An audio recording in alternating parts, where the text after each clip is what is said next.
په خوب کې د چا څخه لاره ورکه سي.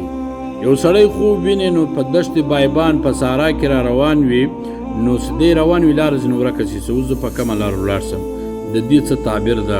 نادرخان غلجي دا پوښتنه کړې ده چې په خوب کې د سړي څخه لاره ورکه سي، د دې څه تعبیر ده؟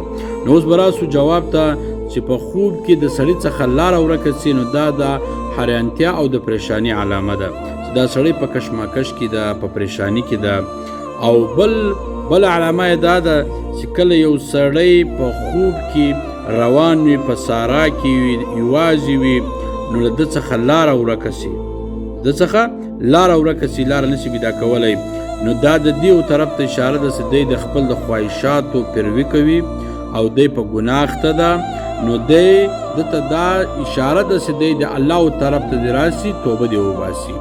یعنی دا سړی په یو داسې ګناه اخته ده چې دی هغه ګناه نه بولي، خو دی په دا ګناه اخته ده، د الله له لارې و طرف څخه چپه لارې ته روان ده، نو دی دی راسي، توبه دی وباسي، د الله و لارې ته دی راسي. دا و دې طرف ته اشاره کوي.